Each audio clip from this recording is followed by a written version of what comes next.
What's up, Team Gunmetal? Today we are going to do a comparison on the Russian Molot VEPR 12 and the JTS M12AK. Yeah, the JTS M12AK. So what these both are, in case you don't know, both of these are AK47 pattern shotguns. They're 12 gauge shotguns that basically look like an AK, or an AK-74 or AK-101, the newer looking AKs. So they're 12 gauge. Both are 12 gauge. Both are roughly the same length with roughly the same length barrel. Both of them have the ability to have chokes. A lot of similarities. So what we're going to do is we're going to open up these boxes here, both boxes, and we're going to take a look at each one and kind of compare it a little bit, okay? So first, I'm going to open up the Molot VEPR box, all right? Here we go. 1 second.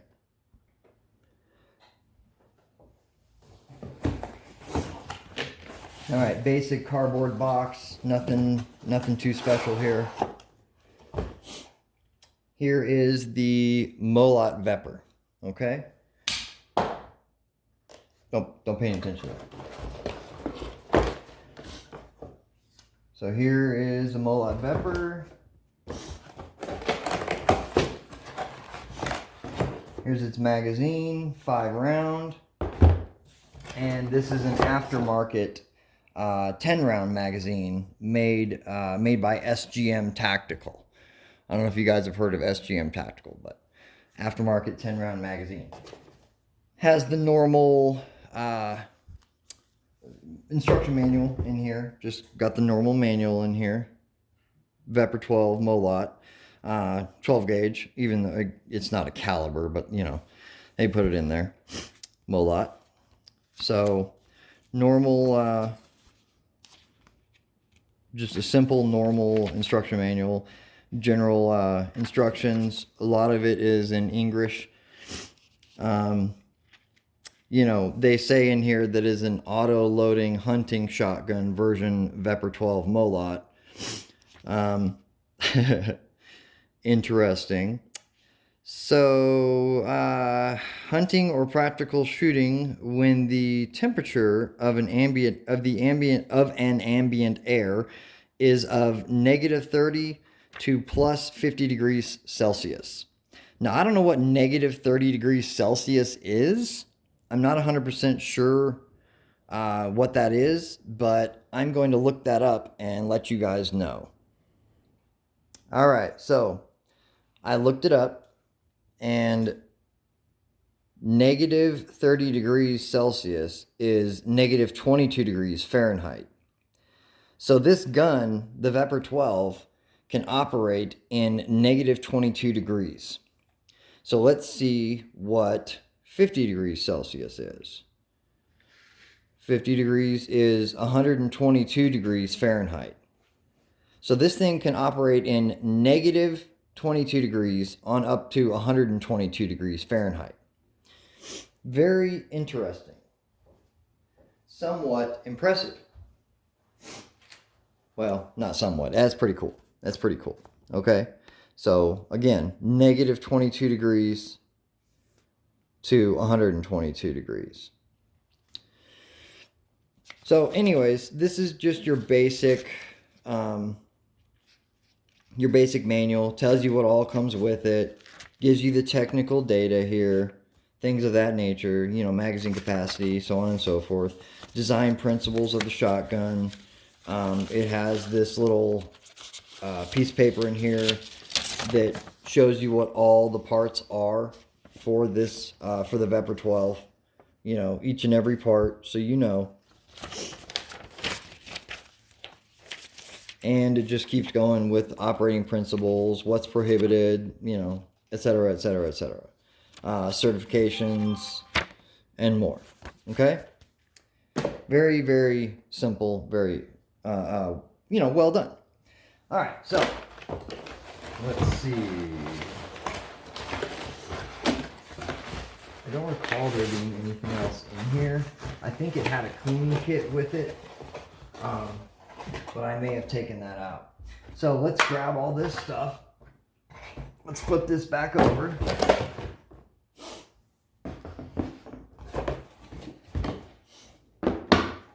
Put this down.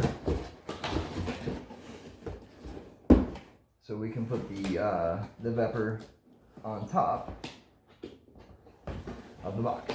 All right. Okay. So here's the VEPR.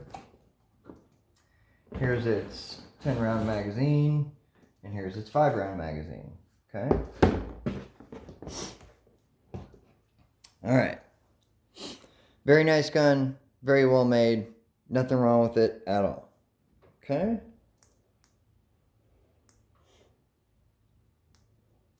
Let's see. So let's open up the JTS. Let's open up that JTS shotgun. All right.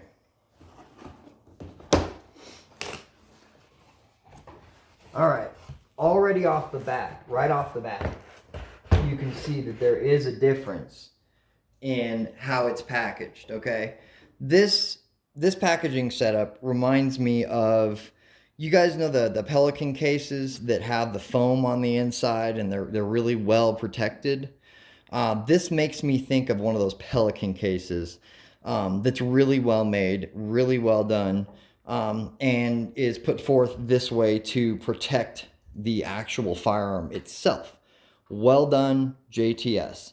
It's not just cardboard in there protecting your firearm. Big plus on JTS's side. All right. The next thing, they have the instruction manual in here. Let's see. It's all in a bag, which is, of course, very nice. Let's see, what do we got here? This is the one of the high-capacity magazines that you can actually buy for these directly from JTS. They actually have their own magazines made for these. Okay, so here's one of the packages from those magazines. Here's another package from the magazines. Whoop, almost dropped it. We'll put those over there. Here's the manual. Very nicely done, very well done. Of course, there's a little bit of grease on here because, you know, I mean, it's a gun. It's not a beauty queen, right? So M12AK. Looking in here, we got all of our operating procedures in here.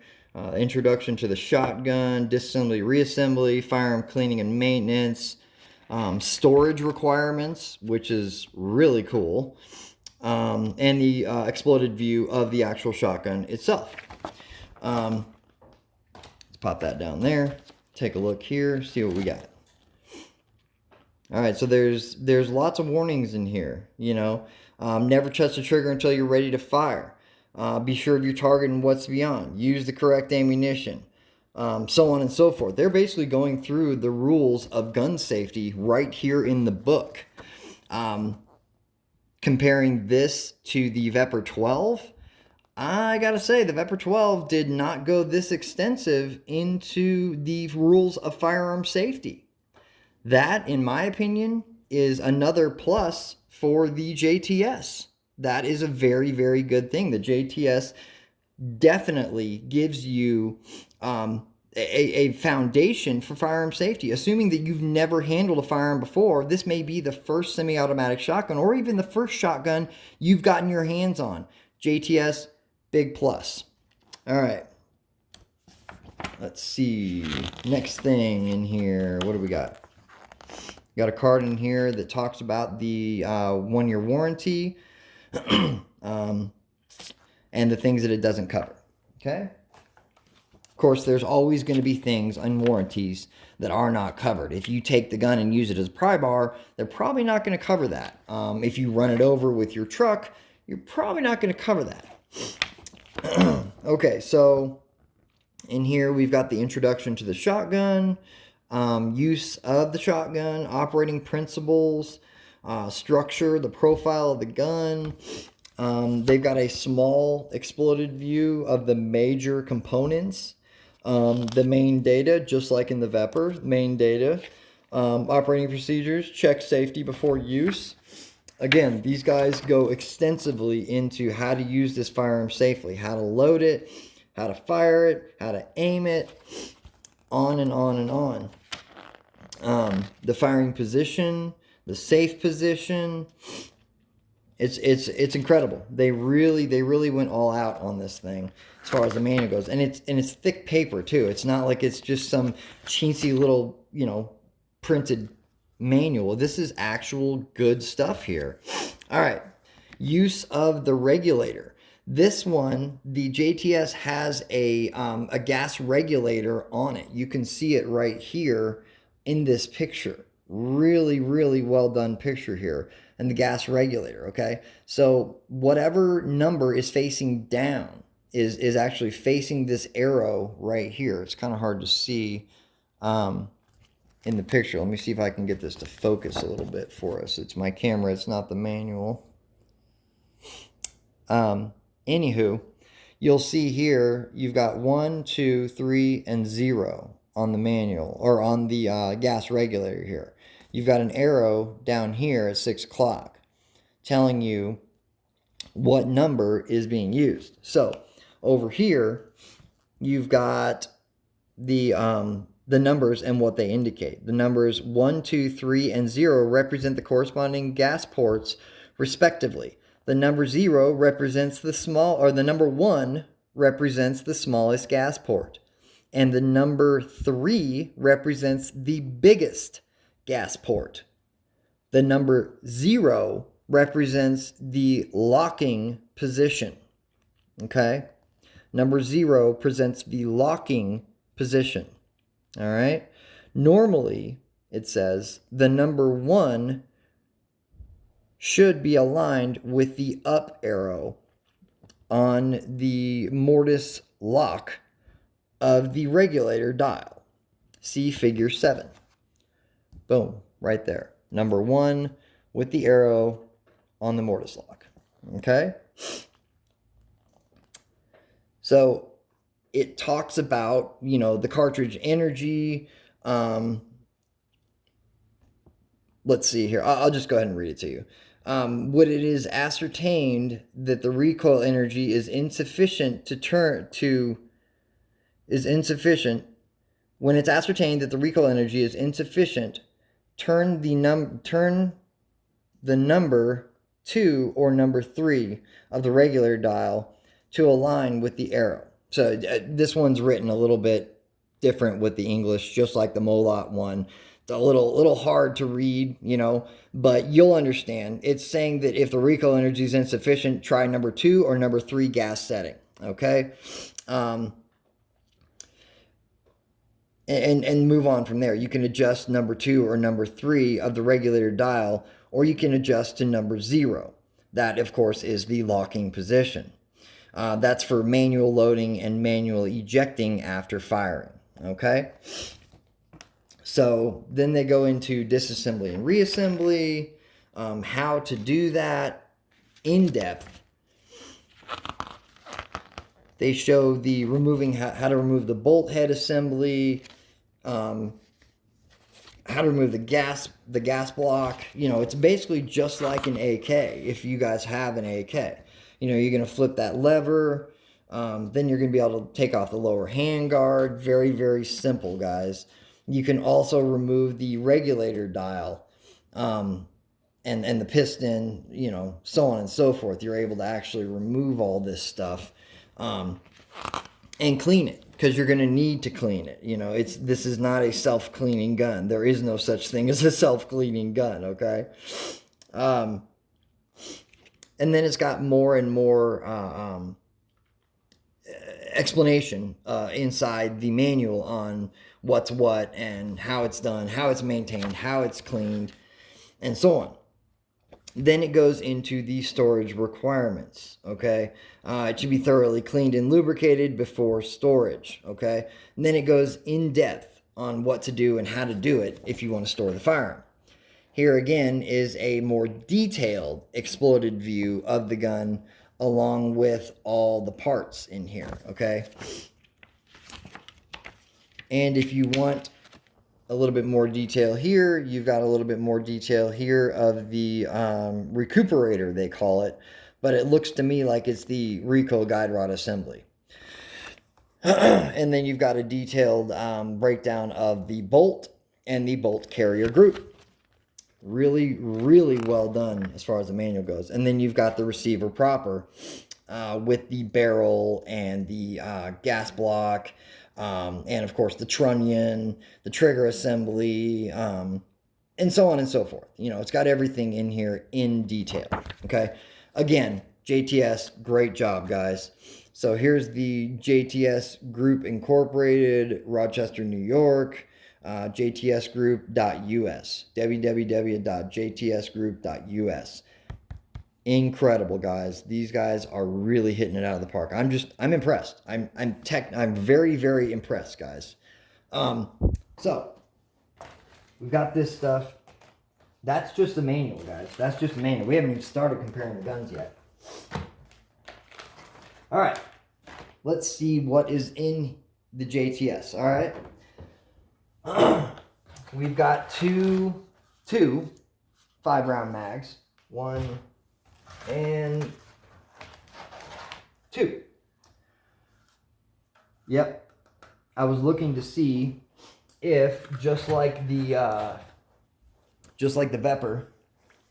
Let's take a look here. Both of them are pretty much the exact same size.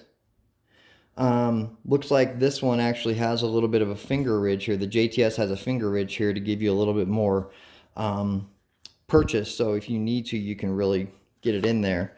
Looks like both of them have metal locking braces there. Both of them have steel feed lips, it looks like. Both have the steel feed lips. Awesome. Both have polymer feed ramps. Awesome. Just really, really well done, guys. Both of these are really, really well done. But yeah, these both look like they're pretty much the same as far as quality and construction goes. Good job, guys. Both of them. Good job. Now, something I would like to know is if these are able to take 2 1/4 or 2 3/4 and 3-inch shells. So let's see if they can take both. We have some 3-inch shells here, and of course we have some 2 3/4.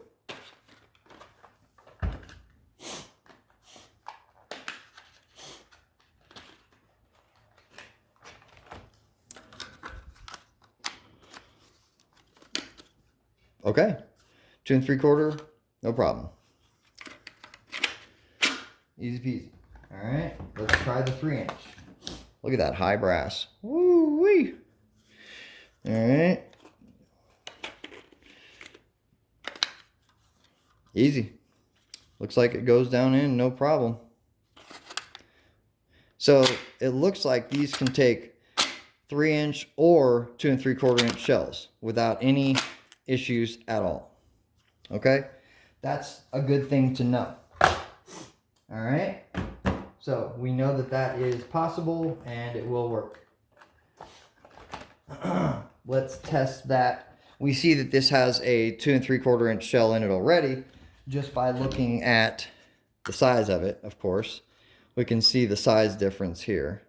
All right, so let's pop out one of these PDX-1 rounds and let's see if one of these high brass Rios will go in here. Oh man, it's tight. There it goes. It went in. Went right in, no problem. Looks like it takes 3-inch shells or 2 3/4 inch shells. No problem. Okay, that's the VEPR magazine. All right. All right. Moving on, y'all. Moving on. So let's pop the JTS out of there and put it just the same as this, okay? But before I do, looks here, like, we've got a chamber flag, so everyone can see that the gun is unloaded. It's always good to have a chamber flag. We've got a choke wrench. Never hurts to have a choke wrench. You know, assuming that you're going to be changing the choke on your gun. We've got a screwdriver, which can be useful for a lot of things, especially taking the gun apart, adjusting the gas regulator. It could be used for the disassembly, you know, getting that lever up over here. It's actually on the other side of the trunnion, but it allows you to lift that lever up. It can allow you to lift this lever right here up to get the lower handguard off, so on and so forth. Lots of different options for that screwdriver. Good thing to have in there. Thank you, JTS. You got an independent certification of the firearm itself. Obviously, very, very good. I had that down. That was my fault. So let's take this puppy out of here, shall we? Grab one of the mags here. I love the fact that this thing has all that foam in there. Just love that. All right, so we've got that and we've got that. Now, one thing I do want to do is show you guys that the JTS shotgun also has 10-round mags. Now, just like the 5-round mag, as you can see here, just like the 5-round mag, you have that steel reinforcement in the mag, and you've got the steel feed lips on the 10-round mag, just the same as you would on the 5-round mag. So you've got those steel feed lips on both. See that? And of course, you can see just by looking at them, they can both take 2 3/4 or 3-inch shells. Very, very nicely done. And of course, they have the really heavy-duty spring in there, the really heavy-duty follower in there. They just did an all-around bang-up job. JTS really knocked it out of the park with these 10-round magazines. Really well done, really well built. I'm thoroughly impressed with these, okay?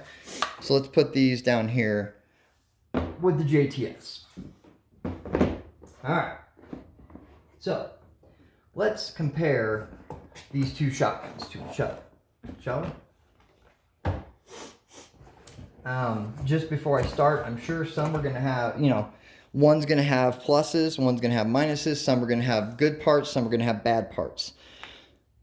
So let's start out with the VEPR. Okay, just looking at it, you can see that the VEPR has a folding stock. Okay, the VEPR has a folding stock, which has a cheek weld that you can switch from side to side here, or you can just get it out of the way. All right, to operate the folding stock, there's a switch right here. Hit that switch and fold it. Just that simple. Now, I added this Magpul grip. That's me. So the original grip it came with was pretty similar to that, just a normal polymer grip. All right, so I folded the stock. No big deal. All right, does make it a smaller package, which is nice. Both guns have the magwell, so it makes it easier to put in the magazines. Okay, it looks to me like both of them again have the same type of grip on them. Let's see, the VEPR has the rail on top of the top cover. Got the rail on top. It's got the normal AK safety, just like usual.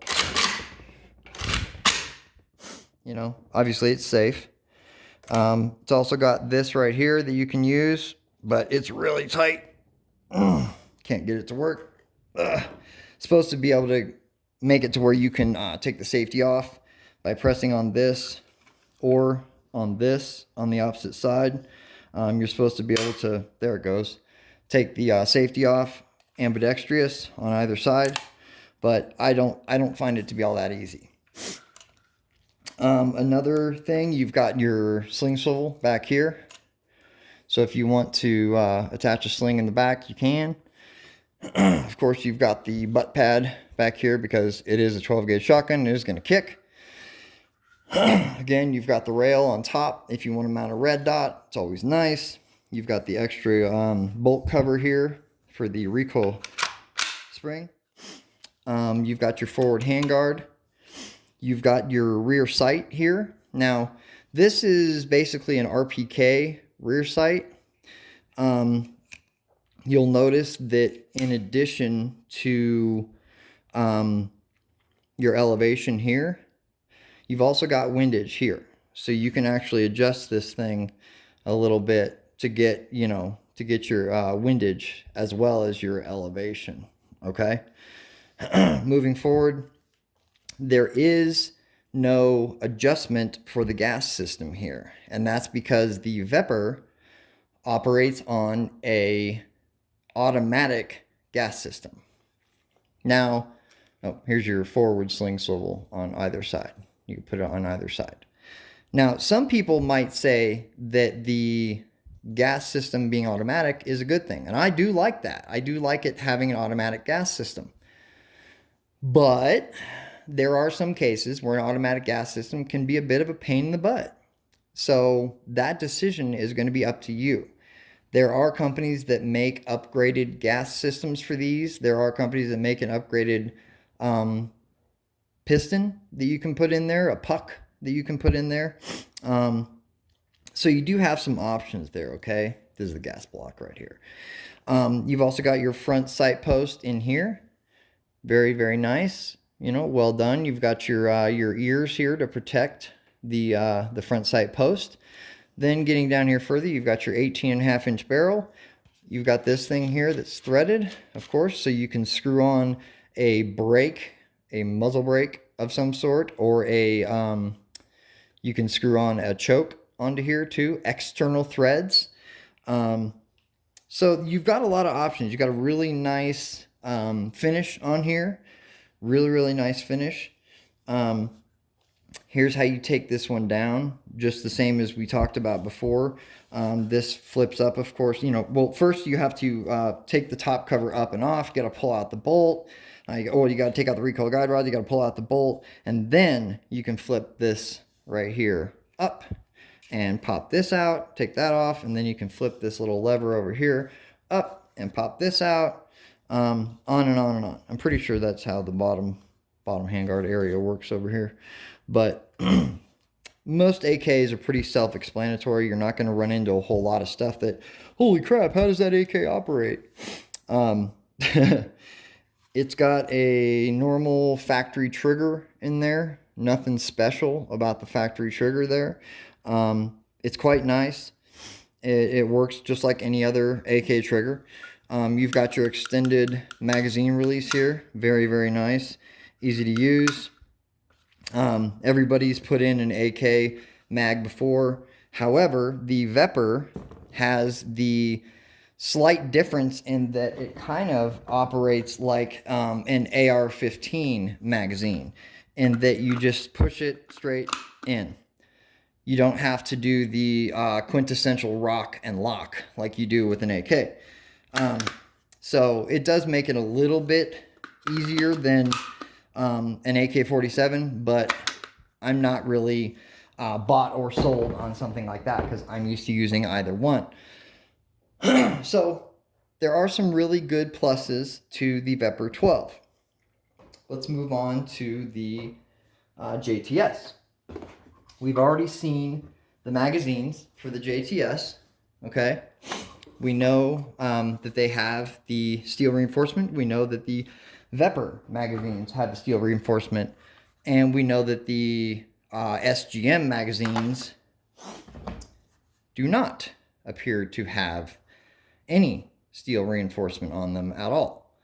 I'm not sure if it's, you know, if it's formed into the magazine, but doesn't appear that it has any sort of steel reinforcement. Whatever. It's made in the USA. That's a good thing. All right. Moving on. Here's the JTS shotgun. Really nicely made. JTS, they did a good job on these shotguns. They really did. Next thing, magazines. You know, this one is going to be your quintessential rock and lock, just like usual. Just like an AK, how they always are, rock and lock. But it does have the really nice magwell, which makes it a lot tighter than usual than a normal AK. Very, very tight in there. At least mine is. I love that about these. They're tight, they're easy to use. And then of course, when you want it out, you just hit the button and out it comes. No problem. All right. So let's go over this one. It does not have a folding stock, but that's not a deal breaker at all, for me anyway. It's got a nice thick butt pad.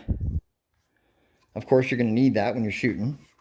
It's got the same type of top cover, you know, that you have to press the button, push it in to actually get it to come up. It's hinged, just like the VEPR. They're both hinged. They both come up. It's got the top rail on the top cover in case you want to put a red dot on there. It has the normal quintessential AK safety. No problem. Your average bolt, just like any AK. AK shotgun, that is. This one does not have the extra lever right here that the VEPR 12 does. And it doesn't have it on the other side either. Now, me not being ambidextrous and not being a lefty, that doesn't really matter to me all that much, okay? Might matter to some people, but it doesn't really matter to me. The grip, I really like this grip because it's a good size, and it's got this little door on the bottom that allows me to store some extra things in here, like a cleaning kit or a survival kit or something like that. I love that. Moving forward, we've got our rear sight here. Allows for elevation, of course, which is awesome. The normal AK rear sight we're all used to seeing. Let's see. Here's your takedown lever for the gas tube when time comes. Of course, you have to take it down just like any AK. Here is your gas block. Here's your barrel for your shotgun, 18.5 inches, if I remember correctly. Here is your front sight there with your ears to protect the front sight post. And of course, you have your front sight post inside in there. Sorry, I bumped the camera there. Got the little front sight post in there. The other cool thing you have in here is the gas regulator there. Oops, bumped it. The gas regulator, hard to get it to focus. The gas regulator, you saw in the manual that had the 1, 2, 3, and 0. So that's really, really cool that you have those options to run it any way you see fit. That is a really, really cool thing. The barrel, of course, really well done, really well made, 18.5 inches. The other cool thing about the barrel, I'll try not to shoot the camera. It is set up for a choke.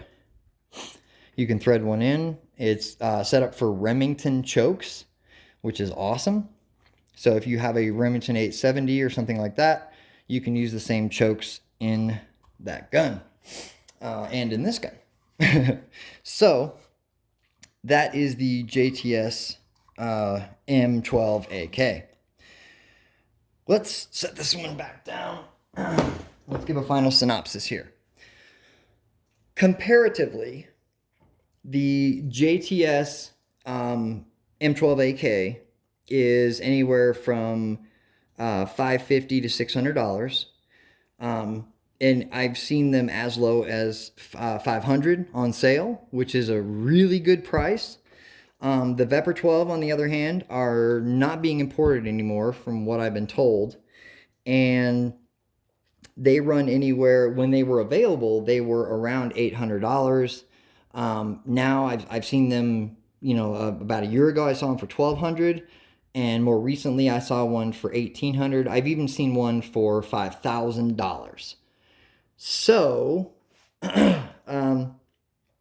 comparatively, price-wise, the JTS has the better price.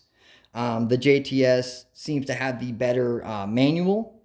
The JTS has a better price on magazines, because the VEPR magazines, of course, are skyrocketing in price because you can't get the gun anymore. Quality-wise, build-wise, both are on the same level. They're both pretty much the exact same thing. There's not really a whole lot you can do to make one beefier than the other. I'll show you what I'm talking about. Hold on. Okay, so let me show you what I mean. Here's the VEPR 12 on the inside. I believe it uses an RPK receiver, 1.5 millimeter receiver thickness. You know, the thickness of the receiver, how thick this receiver is, okay? Same type of trigger system in there, you know, same type of stuff as you'd always see in any AK platform, okay? Nothing new under the sun, right? Put this little dude back in here. There we go. All right. Same thing here. Thick receiver. In fact, I believe they're both the same thickness. I don't have any data on how thick this is, but it looks like it's the exact same thickness, which I would assume would be 1.5 millimeter, just like the RPK receiver. Again, same exact AK system, same exact trigger system, all the same type of stuff. Well done, well built, so on and so forth. You know, they just do a really good job making these. They always have, they always will. It's just the way it is when it comes to these types of shotguns. So, if you want to pick up a really nice shotgun, if you want to get a VEPR 12 for the price of an inexpensive AR, get a JTS. You know, if you want to get a really nice semi-automatic AK type shotgun, the JTS M12AK is a stellar option. Now, currently outside, I don't have the ability to go shoot, because I will show you why.